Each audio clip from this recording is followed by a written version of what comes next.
Iwan nga ng publiko ang pamamahagi ng iba't ibang Kim Pao fandom ng pamasko na anila nahawa na rin ng mga ito sa pagiging generous mismo ni na Kim Chiu at Paolo Avellino. Ayan, nakita mo ba yung Kim Pao Team Abroad official?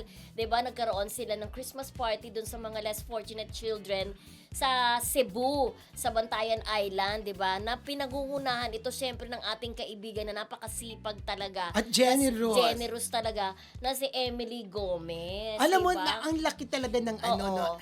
naggagawa ng mga idolo, 'di ba? Sa mga Yes. fan. Oo. Ako kagaya ko, 'di ba? Talagang kung ano ang ginagawa ng mga Ate Guy. Hindi, ginanong ko lang. Oo, akala ko may kung ano, talagang pwede, alimbawa, nag-endorse sila ng produkto. Oo. Bibili ka ng produkto.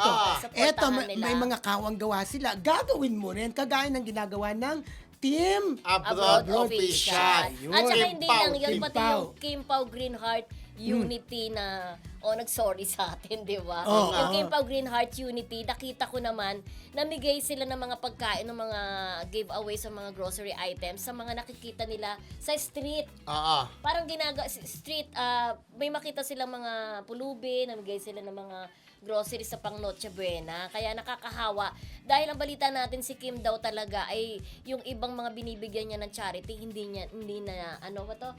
na pinapublish pa. Pinapamalita, di ba? Oo. Pero totoo nga, malaking ano yun na parang yung inspirasyon sa mga panay, True. sa mga nagmamahal sa Kipo, yung ginagawa nilang kabutihan, di ba? Tama. So, Diyos ko, during the Lindol naman friendship, alam naman natin na nag-donate ng milyon ang Kim Pao, si Kim tsaka si Pao.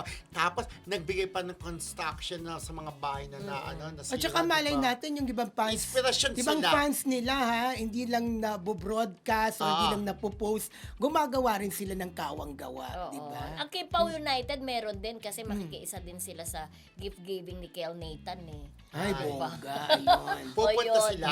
Oo. Hindi naman pupunta siyempre. Nag-share, Magpapadala ng nag-share. Nag-share sila ng Kaya nakakatuwa talaga yung mga fandom na yan na talagang kumbaga, ginagaya nila, di ba? Ang kanilang mga idolo. Actually, gano'n naman talaga, sabi nga ang mga artista dapat magiging role model. Modelo So, dapat. ganyan nga ang nangyayari sa Kim Pao. Role model sila sa mga nagmamahal sa kanila, sa kanilang mga panay, sa kanilang mga supporters. Kaya ginagaya sila kung ano man yung mga good deeds, di ba? Good deeds. Yes. At sana nga dumami pa ang maimpluwensya ng Kim Pao para magbigay ng mga blessings sa mga nangangailangan. At hindi lang naman Kim Pao, in fairness din sa mga ibang Ibang- fandom, di ba? totoo. Lahatin na natin, di ba? Na katulad din ng Kim Pao, yung mga ibang fandom na ginagawa ring inspirasyon, yung mga Dasbia, Yes. Wika, Shuvi, na sinusuportahan din ni Emily Gomez, Oh, di ba? Shuvi at Oo, Tata. correct. Ayan, ginagawa Emily. rin silang inspirasyon. Marami rin silang mga activities ngayon. True. Dapat gano'n Correct. naman Oo. talaga, di ba? Talaga. Oo. Ang sarap talaga sa pakaramdam ng nakakatulong, Yes. di ba? Iba Share, pa rin mag-share yun. ng blessings. Kaya ganyan Because sila. sharing Because is blessing. Blessing. caring. Caring. Ay, ganun Kapag ba? nag-share ka na, hindi, kapag ka nag-share ka, syempre nag-care ka.